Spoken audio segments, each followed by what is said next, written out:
بسم اللہ الرحمن الرحیم۔ ناظرین، آپ دیکھ رہے ہیں JTR میڈیا ہاؤس کی اسپیشل رمضان ٹرانسمیشن۔ لیکن ہمیں رمضان المبارک کی تیاری کیسے کرنی چاہیے، اس موضوع پر گفتگو کرنے کے لیے ہمارے ساتھ موجود ہیں حضرت مولانا مفتی محمد صاحب۔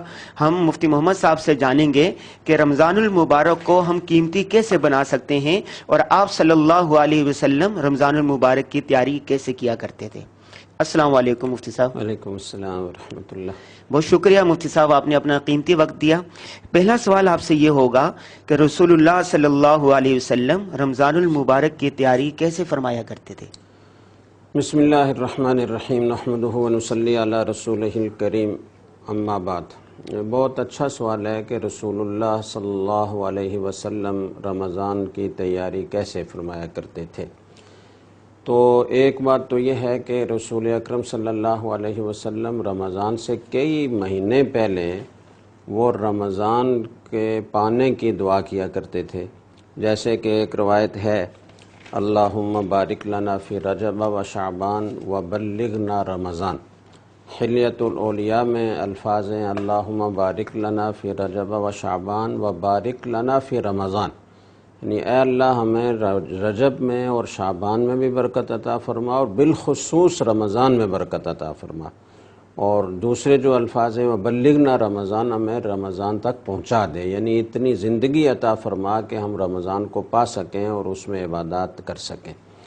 یہ روایت تو اگرچہ ضعیف ہے لیکن اس کا مفہوم درست ہے اور سلف صالحین کا معمول رہا ہے۔ ابن رجب حنبلی رحمہ اللہ تعالیٰ نے لطائف المعارف میں سلف صالحین کا، صحابہ کرام اور تابعین تبع تابعین کا یہ معمول نقل کیا ہے کہ وہ 6 مہینے تک رمضان کے پانے کی اور اس میں عبادات کی توفیق کی دعائیں کیا کرتے تھے، اور پھر اگلے 6 مہینے ان عبادات کی قبولیت کی دعا کیا کرتے تھے۔ اللہ اکبر۔ تو ایک تو یہ دعا ہوتی تھی، وہ اس میں کئی دعائیں اور بھی منقول ہیں لیکن وقت چونکہ تھوڑا ہوتا ہے تو ہم زیادہ تفصیل میں نہیں جاتے۔ مطلب رمضان پانے کی دعا کرنا، یہ رسول اللہ صلی اللہ علیہ وسلم کے استقبال رمضان کا ایک پہلو یہ تھا۔ دوسرا، آپ صحابہ کرام رضی اللہ تعالیٰ عنہم میں بھی شوق پیدا کرتے تھے کہ وہ رمضان سے پہلے ہی رمضان کے استقبال کے لیے مستعد ہو جائیں اور بہت خوب ذوق و شوق سے رمضان کا استقبال کریں۔ چنانچہ الترغیب والترہیب میں روایت ہے، رسول اکرم صلی اللہ علیہ وسلم نے فرمایا، ماذا یستقبلکم وتستقبلون، کیا چیز ہے جو تمہارا استقبال کر رہی ہے اور تم کس چیز کا استقبال کر رہے ہو، یعنی کون سی چیز ایسی آنے والی ہے کہ جو تمہارا استقبال کر رہی ہے اور تم اس کا استقبال کر رہے ہو۔ تو حضرت عمر رضی اللہ تعالیٰ عنہ نے عرض کیا کہ یا رسول اللہ کوئی نئی وحی اترنے والی ہے؟ آپ نے فرمایا نہیں۔ حضرت عمر رضی اللہ تعالیٰ عنہ نے عرض کیا یا رسول اللہ کہیں دشمن کا حملہ ہونے والا ہے؟ آپ نے فرمایا کہ نہیں۔ تو عرض کیا کہ یا رسول اللہ پھر کیا بات پیش آنے والی ہے؟ تو آپ صلی اللہ علیہ وسلم نے پھر رمضان کی خبر دی اور یہ فرمایا کہ ان اللہ یغفر فی اول لیلۃ من شہر رمضان لکل اہل القبلہ، کہ رمضان کا مہینہ آ رہا ہے اور اس کی فضیلت یہ ہے کہ اس کی پہلی رات ہی میں تمام اہل قبلہ کی مغفرت کر دی جاتی ہے۔ سبحان اللہ، سبحان اللہ۔ تو ایسے زبردست شوق پیدا کیا صحابہ کرام میں آپ نے کہ وہ ذوق و شوق سے رمضان کا استقبال کریں۔ تیسرے نمبر پر آپ صلی اللہ علیہ وسلم نے رمضان سے ایک دن پہلے صحابہ کرام رضی اللہ تعالیٰ عنہم کو جمع کیا اور فرمایا کہ ممبر کے قریب قریب آ جاؤ۔ صحابہ جمع ہو گئے تو آپ نے فرمایا کہ تمہارے اوپر ایک ایسا مہینہ آنے والا ہے کہ جو بہت ہی مبارک مہینہ ہے، اور اللہ تعالیٰ نے اس کے روزوں کو فرض کیا ہے اور رات کے قیام کو، تراویح کو ثواب کی چیز بنایا ہے، اور اس میں اللہ تعالیٰ نے ایک رات ایسی رکھی ہے کہ جو 1000 مہینے سے افضل ہے، اور ہر نیکی کا اجر 10 گنا بڑھ جاتا ہے۔ بعض روایات میں آتا ہے کہ نفل فرض کے برابر ہو جاتا ہے اور جو فرض ہے اس کا ثواب 70 گنا بڑھ جاتا ہے۔ تو یہ آپ نے استقبال رمضان کے لیے صحابہ اکرام کے دلوں میں ذوق اور شوق پیدا کیا۔ ایک چوتھی چیز، جی، وہ یہ کہ آپ صلی اللہ علیہ وسلم رمضان سے پہلے جو مہینہ شعبان کا ہے، اس شعبان ہی میں رمضان کے استقبال کے لیے روزوں کی کثرت فرمایا کرتے تھے۔ نسائی کی روایت ہے، حضرت اسامہ بن زید رضی اللہ تعالیٰ عنہ فرماتے ہیں کہ میں نے رسول اللہ صلی اللہ علیہ وسلم سے عرض کیا، لم ارک تصوم فی شہر من الشہور ما تصوم من شعبان، میں نے کبھی آپ کو اتنے زیادہ کثرت سے روزے رکھتے ہوئے کسی اور مہینے میں نہیں دیکھا جتنے کثرت سے آپ شعبان کے مہینے میں روزہ رکھتے ہیں۔ تو آپ صلی اللہ علیہ وسلم نے فرمایا، ذالک شہر یغفل الناس عنہ، یہ ایسا مہینہ ہے کہ جس کی اصل قدر و منزلت سے لوگ غفلت میں پڑے ہوئے ہیں۔ اور فرمایا کہ بین رجب و شعبان، یہ مہینہ رجب اور شعبان کے بین رجب و رمضان، یعنی شعبان کا مہینہ رجب اور رمضان کے درمیان آتا ہے۔ اور فرمایا کہ ترفع فیہ الاعمال الی رب العالمین، یہ ایسا مہینہ ہے، وہو شہر ترفع فیہ الاعمال الی رب العالمین، کہ جس میں لوگوں کے اعمال اللہ کی بارگاہ میں پیش کیے جاتے ہیں، اوپر اٹھائے جاتے ہیں۔ فأحب ان یرفع عملی وانا صائم، لہذا میں اس بات کو پسند کرتا ہوں کہ میرا عمل جب اللہ کی بارگاہ میں پیش ہو، یعنی پورے سال کے اعمال شعبان میں اللہ کی بارگاہ میں پیش ہوتے ہیں، تو میرا عمل پیش ہو تو میں روزے سے ہوں۔ تو اس طریقے سے آپ صلی اللہ علیہ وسلم نے رمضان کا استقبال کیا۔ مفتی صاحب، حضور صلی اللہ علیہ وسلم کے امتیوں کو، ہم مسلمانوں کو رمضان کی تیاری کیسی کرنی چاہیے؟ دیکھیں اس میں کئی پہلو ہیں۔ ایک تو یہی ہے کہ جس میں یہ ان چیزوں کا ذکر کہ دعائیں مانگی جائیں خوب اللہ تعالیٰ سے کہ یا اللہ ہمیں رمضان تک زندہ رکھ اور رمضان نصیب فرما۔ ایک دعا آتی ہے، اللہم بلغنا رمضان غیر فاقدین ولا مفقودین، اے اللہ ہمیں رمضان تک پہنچا اس حال میں کہ نہ ہم کو موت آئے، ہمیں زندگی عطا فرما، اور نہ ہمارے کسی عزیز کو موت آئے، نہ ہم کسی اور کے موت کے غم میں مبتلا ہوں، اور نہ خود ہماری موت کا وقت آ جائے کہ ہم رمضان نہ پا سکیں، رمضان ہمیں نصیب فرما۔ تو ایک تو ان دعاؤں کا اہتمام کرنا چاہیے کہ رمضان بھی نصیب ہو اور رمضان کی عبادات کی بھی اللہ تعالیٰ توفیق عطا فرمائے۔ جی۔ دوسرا، اس شعبان کے مہینے میں کثرت سے روزے رکھنے چاہیے۔ صحابہ کرام کا معمول ابن رجب حنبلی نے لطائف المعارف میں جو نقل کیا ہے وہ یہ ہے کہ صحابہ کرام رضی اللہ تعالیٰ عنہم اذا دخل شعبان، جب شعبان کا مہینہ داخل ہوتا تھا، شروع ہوتا تھا، تو وہ کیا کرتے تھے، وہ یسعون الی المصاحف، وہ اکبوا علی المصاحف، وہ مصاحف یعنی قرآن کریم کے نسخوں پر جھک جاتے تھے، فقرؤوها، اور اس کی تلاوت کیا کرتے تھے۔ تو ایک تو روزے کا اہتمام شعبان میں کثرت سے، تاکہ اس کے لیے تیاری ہو جائے، آدمی کا نفس اس کے لیے عادی ہو جائے، اور رمضان کی جو شان ہے اس کا استقبال اس کی شان کے مطابق ہو سکے۔ دوسرا، قرآن کریم کی تلاوت کی کثرت شعبان ہی سے شروع کر دی جائے۔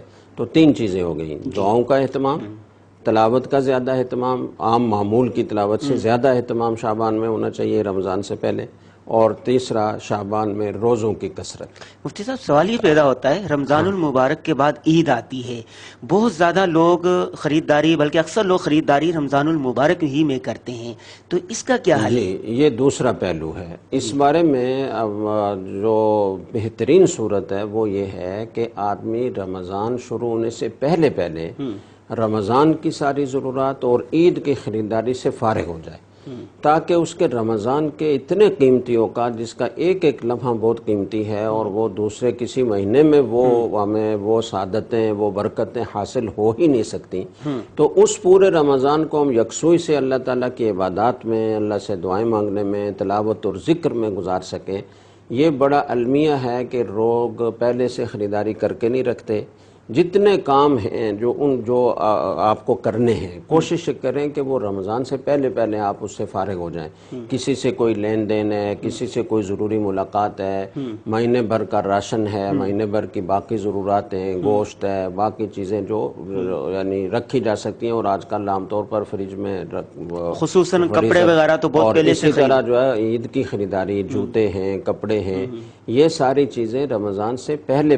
اب اس وقت تو کیا پتہ یہ ممکن ہوگا یا نہیں، لیکن عام حالات میں اس کا اہتمام کرنا چاہیے کہ اگر لاک ڈاؤن نہیں ہے اور بازار کھلے ہوئے ہیں تو عید کی ساری خریداری بھی رمضان سے پہلے کر لی جائے تاکہ رمضان کے قیمتی اوقات وہ بازاروں کی نظر نہ ہو۔ مفتی صاحب ایک اس لیے کہ سب سے جو محبوب جگہ ہے وہ مسجد ہے اور سب سے مبغوض جگہ وہ بازار ہے، تو رمضان کے قیمتی اوقات ہم بجائے اس کے کہ مسجدوں میں گھروں میں عبادات ذکر و تلاوت میں گزاریں وہ بازاروں کے نظر ہو جاتے ہیں اور اتنا بڑا نقصان مفتی صاحب ایک اہم مسئلہ یہ بھی ہے رمضان المبارک میں خواتین کیسے تیاری کریں، ان کو قیمتی بنائیں، اس لیے کہ رمضان المبارک میں خواتین کی ذمہ داری اور بڑھ جاتی ہے، سحر کی تیاری، افطار کی تیاری اور یہ سارا، تو خواتین کیا کریں؟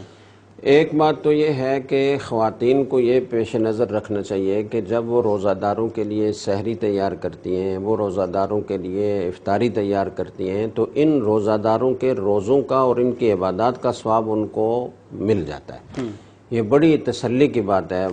یعنی وہ بھی عبادت میں ایک دفعہ ایک جنگ کا سفر تھا، جی غزوے میں صحابہ کرام رضی اللہ تعالیٰ عنہ تشریف لے گئے تھے، تو کچھ حضرات نے روزہ رکھا ہوا تھا اور کچھ حضرات نے افطار کیا تھا۔ جنہوں نے افطار کیا وہ روزہ داروں کی خدمت میں آگے بڑھ چڑھ کر حصہ لے رہے تھے، تو آپ صلی اللہ علیہ وسلم نے فرمایا کہ آج افطار کرنے والے روزہ داروں سے بڑھ گئے، اللہ، یعنی انہوں نے چونکہ روزہ داروں کی خدمت کی تو روزہ داروں نے جو عبادات کی ان کا ثواب بھی ملا اور جو خود انہوں نے عبادات کی اس کا ثواب بھی ان کو ملا، تو اس طرح روزہ افطار کرنے والے وہ ان سے بڑھ گئے۔ تو خواتین کے لیے بڑی خوشخبری کی بات ہے، حوصلے کی بات ہے یہ۔ وہ گھر کے کاموں میں مشغول رہتی ہیں، سحری تیار کرتی ہیں، افطاری تیار کرتی ہیں، تو ان کو روزہ داروں کی ساری عبادات کا ثواب مل رہا ہوتا ہے، ایک بات۔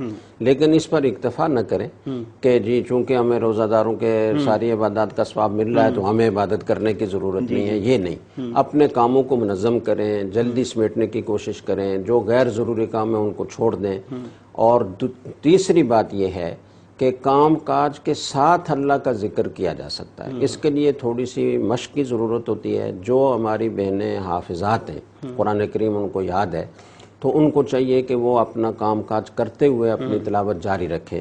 ہمارے اکابر میں سے حضرت شیخ الحدیث مولانا زکریا رحمہ اللہ تعالیٰ فرماتے ہیں کہ ہمارے گھر کی خواتین گھر کے کام کاج کے ساتھ 15-20 پارے روزانہ تلاوت کر لیتی ہیں رمضان میں۔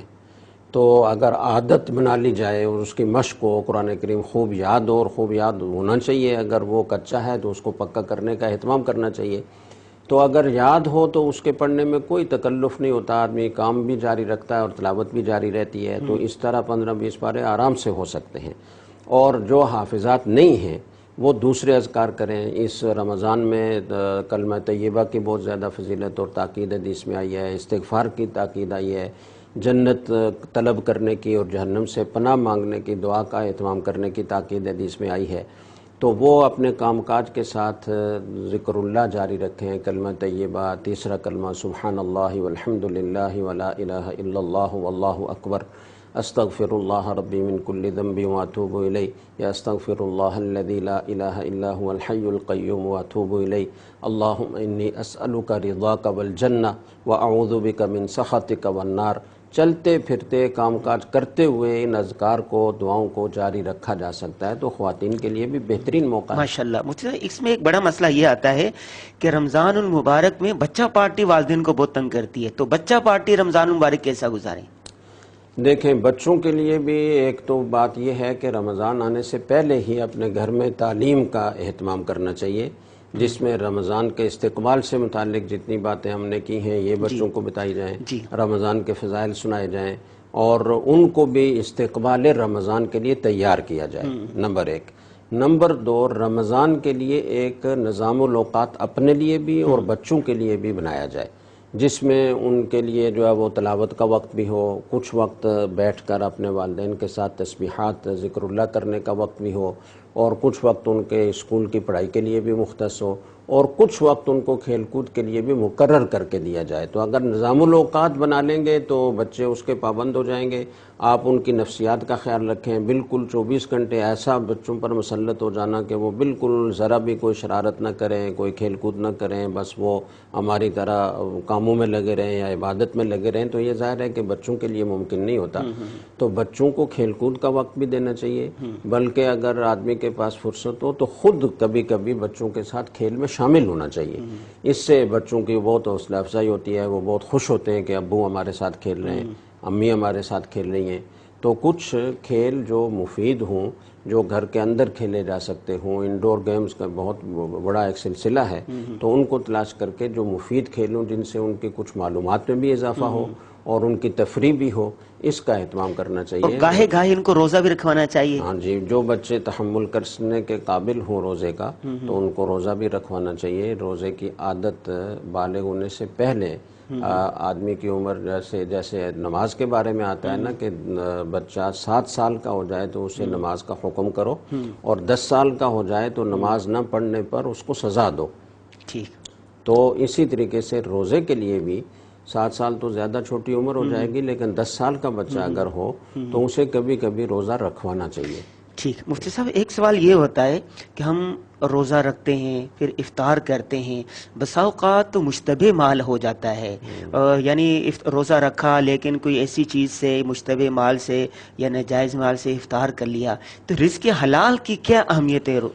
دیکھیں, رزق حلال کی تو ویسے ہی بہت اہمیت ہے کہ آدمی پورا سال اس کا اہتمام کرے کہ میرے منہ میں اور میری اولاد کے منہ میں کوئی حرام کا لقمہ نہ جائے. اپنی بھرپور کوشش کے باوجود اگر تھوڑی بہت کوتاہی غیر اختیاری طور پر کہیں ہوگی تو اللہ معاف فرمائیں گے, لیکن خاص طور سے رمضان میں تو پورا عزم اور پوری کوشش یہ ہو کہ ایک ذرا سا مشتبہ لقمہ بھی ہمارے حلق میں نہ اترے, نہ ہماری اولاد کے حلق میں اترے. اس لیے کہ عبادات کی قبولیت اور دعاؤں کی قبولیت, اس وقت ہم جس طرح کے حالات سے دوچار ہیں, ایک وبائی عالمی وبا ہمارے اوپر مسلط ہے, اور بڑے خدشات ہیں کہ آگے مریضوں کی تعداد کہیں اللہ نہ کرے کہ اس میں اضافہ ہو اور ہم اس کو سنبھالنے کی پوزیشن میں نہ رہیں. اس طرح کے خطرات ہیں, تو ہمیں ابھی سے دعاؤں کا اہتمام کرنا چاہیے, اور رمضان میں تو بہت زیادہ اہتمام کرنا چاہیے. اب دعا کی قبولیت کے لیے جو شرائط ہیں, ان میں سے ایک بڑی اہم شرط یہ بھی ہے کہ آدمی کا کھانا پینا, اس کا لباس, اس کا پہننا, یہ ساری چیزیں اس کی حلال کی ہوں. میں ایک حدیث آپ کو سنا دیتا ہوں, صحیح مسلم میں حدیث ہے.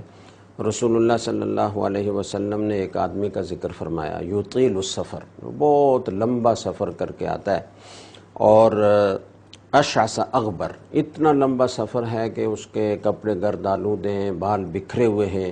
یمد یدیہ الی السماء, وہ آسمان کی طرف اپنے ہاتھ بلند کر کے دعا کرتا ہے, یا ربی یا ربی, یہ کہہ کر دعا کرتا ہے. لیکن وَمَأْكَلُهُ حرام وَمَشْرَبُهُ حرام وَمَلْبَسُهُ حرام فَأَنَّا يُسْتَجَابُ لِذَلِكَ, اس کا کھانا حرام ہے, اس کا پینا حرام ہے, اس کا لباس حرام ہے. وَغُذِيَ بِالْحَرام, اور اس کو جو غذا حاصل ہوتی ہے وہ حرام سے حاصل ہوتی ہے. تو ایسے شخص کی دعا کیسے قبول ہو سکتی ہے؟ تو جو عام طور پر اشکال ہوتا ہے نا کہ ہم اتنی دعائیں کرتے ہیں, قبول کیوں نہیں ہوتی؟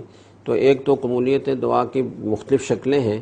ضروری نہیں کہ جو چیز آپ مانگیں وہی ملے, کبھی اس سے بہتر چیز مل جاتی ہے, کبھی کوئی آفت ٹل جاتی ہے, کبھی اللہ تعالیٰ آخرت کے لیے اسے ذخیرہ کر دیتے ہیں. لیکن قبولیت دعا کے لیے شرط یہ ہے کہ آدمی کے حلق میں حرام لقمہ نہ جائے. تو کم از کم ہم رمضان میں اس کا پختہ عزم کر لیں اور پوری کوشش کر کے مشتبہ سے بھی بچنے کا اہتمام کریں, اور دعا مانگیں کہ اللہ تعالیٰ ہمیں پورا سال اور ہمیشہ پوری زندگی اس حرام سے بچائے. تو کیا بعید ہے کہ رمضان کی برکت سے اللہ تعالیٰ ہمیشہ کے لیے ہمیں حرام اور مشتبہ سے بچا لے. بہت شکریہ مفتی صاحب. ناظرین, حضرت مفتی محمد صاحب نے آپ کو تفصیل کے ساتھ بتایا کہ آپ صلی اللہ علیہ وسلم رمضان المبارک کی تیاری کیسے کیا کرتے تھے, ہمیں تیاری کیسے کرنی چاہیے, خواتین کو رمضان کیسا گزارنا چاہیے, بچہ پارٹی کو کیسا کرنا چاہیے, روزے, پورا ایک شیڈول اور نظام الاوقات بتا دیا ہے.